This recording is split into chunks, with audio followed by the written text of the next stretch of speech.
L'Assemblée va maintenant entendre une allocution de son Excellence M. Taneti Mamao, président et ministre des Affaires étrangères et de l'immigration de la République de Kiribati. Je prie le protocole de bien vouloir accompagner son Excellence, que j'invite à prendre la parole devant l'Assemblée.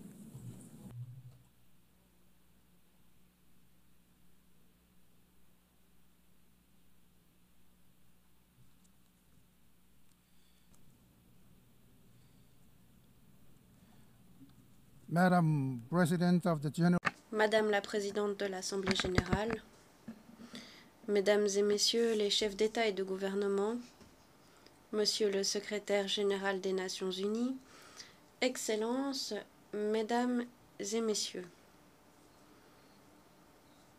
au nom de Dieu et au nom du gouvernement et de la population de Kiribati, je vous salue tous.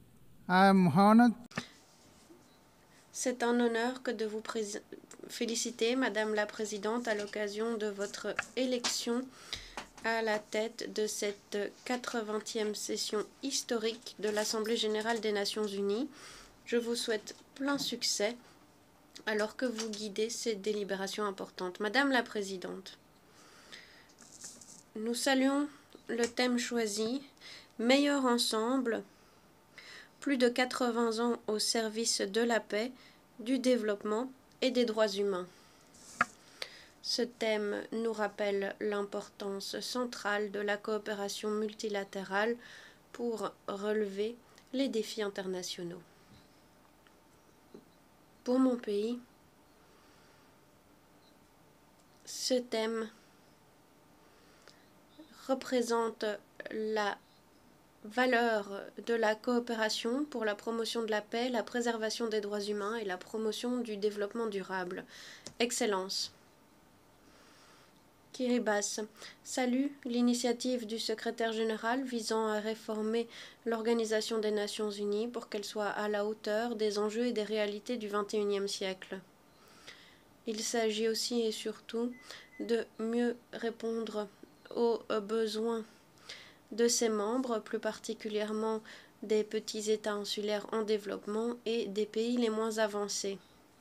Ces pays sont confrontés à des circonstances uniques et spécifiques nécessitant une assistance ciblée et l'appui des Nations unies. L'initiative ONU 80 du secrétaire général est un pas dans la bonne direction pour une ONU plus efficace. Dans ce contexte, nous appelons à des réformes permettant de supprimer les doublons, d'améliorer les gains d'efficience et de s'assurer que les mandats les plus importants pour les nations vulnérables, tels que l'action climatique, le développement durable et la résilience, soient préservés et renforcés. Kiribati est fier d'annoncer que depuis son adhésion à l'ONU, le pays a contribué à sa façon à mettre en œuvre les mandats et les différentes initiatives. S'agissant de la paix et de la sécurité, nous avons appuyé la conclusion d'un traité sur l'interdiction des armes nucléaires et plus particulièrement nous avons appelé à la mise en œuvre des articles 6 et 7. Ce sont des efforts que nous avons déployés conjointement avec le Kazakhstan. Nous appuyons pleinement l'appel des Nations unies visant à créer un monde exempt d'armes nucléaires. Nous nous sommes engagés à lutter contre les catastrophes provoquées par l'homme, telles que les déchets nucléaires, le rejet d'eau contaminée, l'utilisation de sous-marins atomiques ou les essais nucléaires mettant en péril la santé fragile des océans. Nous plaidons pour un monde et des océans à l'abri du nucléaire. Cet engagement sous-tend nos efforts en matière de paix et de sécurité. Nous avons renforcé la gouvernance dans la capitale et nous travaillons avec les îles les plus éloignées pour améliorer la reddition de comptes, mener à bien des initiatives, gérer les actifs et améliorer les services douaniers. Ces efforts sont indispensables pour la paix et la sécurité. Conformément à notre feuille de route KV20 visant à faire de Kiribati une nation saine, riche et pacifique, nous chargeons nos agents de police de participer aux missions de maintien de la paix de l'ONU. Nous menons également à bien des initiatives sociales et culturelles pour un mode de vie pacifique.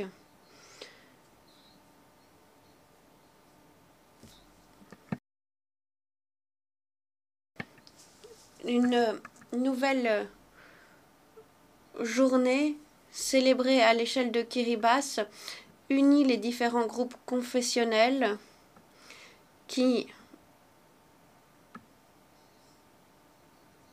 font la promotion du respect, de l'unité et de la paix. Nous espérons que cette approche fera la promotion de la tolérance à travers le monde pour en faire un monde meilleur. La paix, la sécurité et le respect de la charte de l'ONU sont essentiels pour le développement durable. Nous nous sommes engagés à mettre en œuvre les ODD en insistant sur les circonstances uniques des pays PEID. Avec d'autres PEID, dans le cadre du programme d'action d'Antigua et Barbuda, nous voulons garantir la résilience prospère grâce à la recherche de solutions technologiques et numériques. Ces solutions sont indispensables pour surmonter les difficultés liées à l'isolement géographique et les possibilités économiques restreintes. Certes, nous connaissons des limitations technologiques, mais nous estimons que les solutions numériques sont essentielles pour améliorer les services publics, l'éducation, le commerce et la résilience climatique. Nous sommes confrontés à des difficultés climatiques, mais nous sommes résilients. L'on a beau prétendre que nos îles sombrent, nous disposons de stratégies traditionnelles et modernes pour nous adapter et prospérer. Nos efforts sont conformes aux objectifs climatiques internationaux et se concentrent sur la résilience, la protection des moyens de subsistance et la protection de notre culture. Nous appelons à limiter l'augmentation de la température à 1,5 degré et nous appuyons l'aide fournie aux États en première ligne grâce au Fonds pour les pertes et les préjudices. Nous saluons la décision phare de la Cour internationale de justice qui nous laisse espérer que Kiribati et d'autres pays vulnérables continueront d'exister malgré les effets des changements climatiques. Cette décision phare témoigne de la capacité de la région du Pacifique bleu à agir ensemble, à garantir la certitude juridique, la permanence de nos zones maritimes, quels que soient les effets des changements climatiques. L'indice de vulnérabilité multidimensionnelle est particulièrement important pour Kiribati. Cet indice reflète les effets combinés des vulnérabilités économiques, sociales et environnementales qui ne sont pas pleinement prises en compte dans des systèmes de mesure fondés uniquement sur les recettes. En intégrant cet indice dans la planification au développement et l'appui international, des pays tels que Kiribati pourraient bénéficier d'un meilleur accès aux ressources, renforcer leur résilience et appliquer des stratégies efficaces pour garantir le développement durable, malgré nos limitations structurelles. L'océan est central pour notre identité, notre économie et notre sécurité alimentaire. Protéger la vie marine, lutter contre la pêche illégale et appuyer l'accord pour la biodiversité au-delà de la juridiction nationale sont des éléments essentiels pour les moyens de subsistance et nos écosystèmes. La pêche INN engendre 600 millions de dollars en perte annuelle. C'est une injustice morale et économique qui pourrait financer des services de soins de santé à l'enfance universels. C'est guidé par la stratégie 2050 pour le Pacifique bleu et par les résultats de la dernière conférence des Nations Unies sur les océans que nous estimons que nous pouvons traiter de ces questions dans le cadre d'une gouvernance des océans multilatérale robuste fondée sur les principes de l'ONU. Excellence. Dans le cadre des efforts déployés par Kiribati afin d'honorer les engagements pour les océans et les protéger et gérer durablement les ressources maritimes, nous nous sommes engagés à augmenter la valeur du thon pêché et à maximiser les retours économiques tout en nous assurant de préserver cette ressource pour les générations de demain dans le cadre de l'accord de Nauru. L'accès à l'énergie durable et renouvelable est indispensable pour le développement et la résilience de notre pays. Les petits États insulaires et le Forum des îles du Pacifique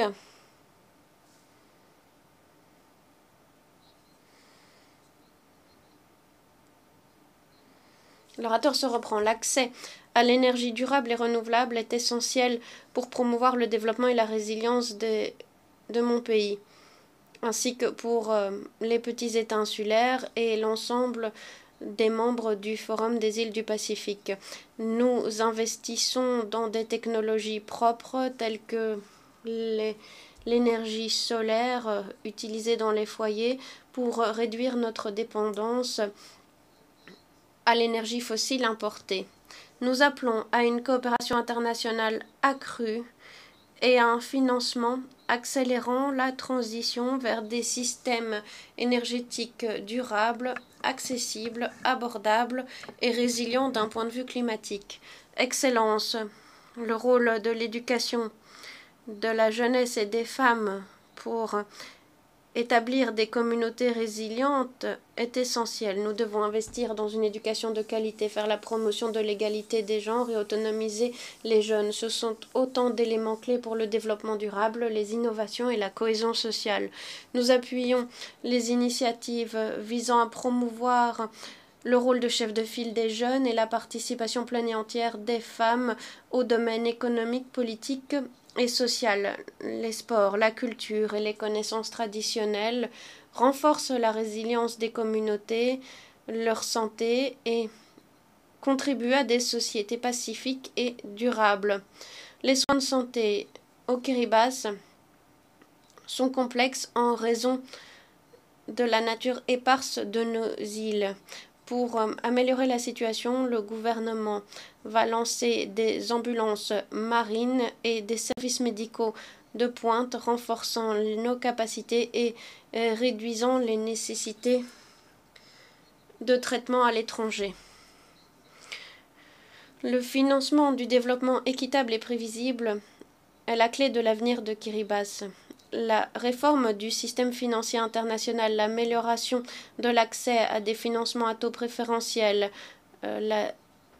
l'accès aux données durables et les efforts visant à lutter contre la fracture numérique sont essentiels pour atteindre les ODD.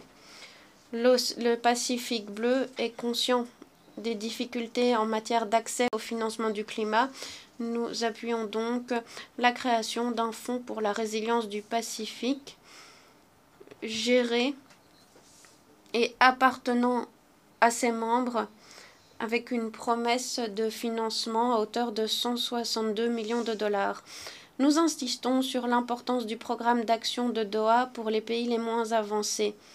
Ce programme d'action mobilise l'appui international en faveur des plus vulnérables. Nous comptons sur la conférence de l'ONU pour le financement du développement. Nous espérons que cette conférence débouchera sur des solutions concrètes améliorant l'accès au financement pour les pays dans le besoin. Ces efforts sont vitaux pour des PMA tels que Kiribati afin de leur permettre de renforcer leur résilience et de promouvoir le développement durable. Kiribati réaffirme sa conviction en faveur des principes fondamentaux du multilatéralisme. Il s'agit de la pierre angulaire pour régler les différents enjeux de façon collective. En faisant le choix de la coopération, de la solidarité et du travail multilatéral, nous pouvons façonner un avenir dans lequel toutes les nations, particulièrement les plus vulnérables, peuvent prospérer. Dans ce contexte, nous nous inspirons de la sagesse de nos ancêtres et prédécesseurs qui nous ont appris qu'en travaillant de façon inlassable en faveur de la résilience et de la paix, nous pouvons prospérer. C'est ce principe de longue date qui guide notre approche en matière de développement durable, de résilience et de coopération multilatérale. C'est ce qui nous rappelle que les efforts collectifs et la coopération pacifique sont à la base d'un progrès durable. J'aimerais clore mon intervention en disant à l'ONU, à ses membres et à tout son personnel que nous les bénissons, meaning abundant health, peace, que nous leur souhaitons donc une santé abondante, la paix et la prospérité. Merci.